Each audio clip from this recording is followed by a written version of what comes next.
Hello, welcome to my channel SK knowledge. दोस्तों, आज हम क्लास 10 विज्ञान के पार्ट 3 धातु और अधातु में जो इम्पोर्टेंट क्वेश्चन है उनके बारे में देखेंगे। ठीक है दोस्तों, आज मैं बताऊंगा इस पार्ट में से जो इम्पोर्टेंट क्वेश्चन है जो बार बार आपकी परीक्षा में रिपीट होते हैं। ठीक है दोस्तों, तो देखिए वीडियो को स्टार्ट करते हुए देखते हैं। आप अच्छे से इसको नोट डाउन कर लें। देखिए दोस्तों, यहाँ से देखिए सबसे पहले धातु के भौतिक गुण। धातु के भौतिक गुण आते हैं, वेरी वेरी इंपॉर्टेंट है।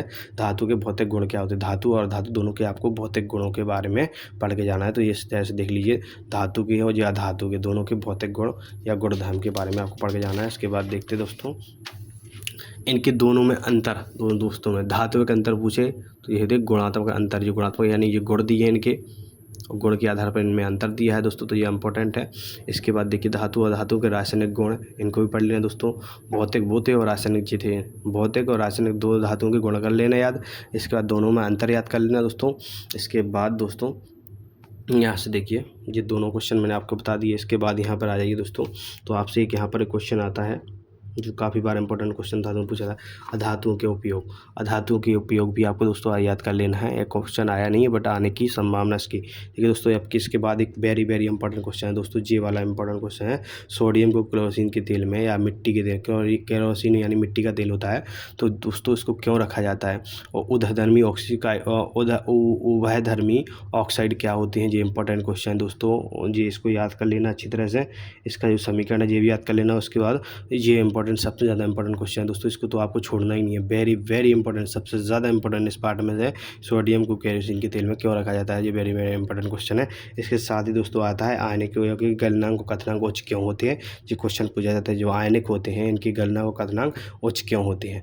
और मैंने यहाँ पर लिखा है, देखिए जो जल का गलनांक होता है वो 100 डिग्री सेल्सियस होता है और कथनांक होता है 100 डिग्री सेल्सियस। अब दोस्तों गलनांक और कथनांक होते क्या हैं?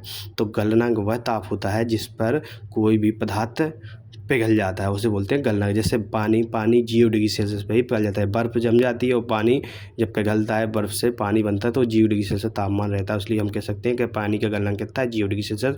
और उबलता कितने ताप पे है? जिस तापमान पर पानी उबलने लगता है या दिप उबलने लगती है उसे बोलते हैं उसका कथनांक। तो पानी कितने डिग्री सेल्सियस पर उबलता है दोस्तों? तो 100 डिग्री सेल्सियस पर। तो आपसे पूछा जाएगा कि भाई पानी या जल का कथनांक कितना होता है? तो 100 डिग्री सेल्सियस। गलनांक कितना होता है? तो 0 डिग्री सेल्सियस। आपको ये ऑब्जेक्ट में पूछा जाएगा दोस्तों, तो इसे याद ध्यान रखना इसको। ठीक है दोस्तों, इसके बाद नेक्स्ट हम बढ़ते हैं। यहाँ से देखिए दोस्तों, यहाँ से कुछ इंपॉर्टेंट नहीं है क्वेश्चन दोस्तों। यहाँ से सब इनको पढ़ के जाना। आप इनमें से क्वेश्चन दिए हैं, वेरी वेरी इंपॉर्टेंट क्वेश्चन है। इनको जितने भी ये पाँच दिए हैं सर, इनके बारे में दोस्तों अच्छे से पढ़ के जाना है। ये काफ़ी इंपॉर्टेंट क्वेश्चन है, इसे यहाँ से एक क्वेश्चन आपको उठा के दे देगा। ठीक है दोस्तों, सीधे सीधे। इसके बाद दोस्तों ये कहता है खनिज और गैंग। खनिज और गैंग की परिभाषा, तो आपको ये परिभाषा अच्छे से याद रखना। खनिज गैंग क्या होते हैं, ठीक है, आयसक क्या होते हैं इनके बाद में।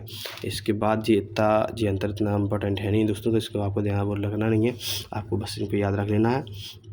भर्जन क्या है, इसकी परिभाषा थोड़ी देख लेना। परिभाषा आए तो इतनी इंपॉर्टेंट नहीं है। ठीक है दोस्तों, इसके बाद आगे देखते हैं। यहाँ से हमें कुछ इंपॉर्टेंट नहीं लगा है। इसका दोस्तों यहाँ सबसे ज़्यादा इंपॉर्टेंट ये भी क्वेश्चन आ गया दोस्तों। यहाँ से क्वेश्चन आ गया दोस्तों, एक इंपॉर्टेंट क्वेश्चन यहाँ ये बन रहा है दोस्तों, एनोडीकरण क्या किसे कहते हैं, और इससे पहले संरक्षण किसे कहते हैं?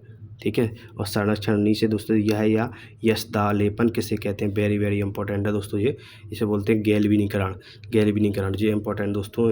यशदालेपन क्या किसे कहते हैं? ये इंपॉर्टेंट है दोस्तों, वार्षिक बोर्ड परीक्षा के पॉइंट ऑफ व्यू से ज़्यादा इंपॉर्टेंट क्वेश्चन है। 2 नंबर में क्वेश्चन पूछा जा सकता है आपसे, गैल्वेनीकरण किसे कहते हैं, तो आपको इसको याद रखना है। ठीक है दोस्तों, अगर मेरा वीडियो अच्छा लगे तो वीडियो को सब्सक्राइब और कमेंट जरूर करें दोस्तों, और वीडियो को ज़्यादा अपने दोस्तों को शेयर करें ताकि उनको भी उनकी भी मदद मिल सके। और ऐसे दोस्त जिनके पास बहुत ही कम समय बचा है तो इन क्वेश्चनों को पढ़ के जाएँ दोस्तों, इससे बाहर नहीं आएगा। ठीक है, थैंक यू।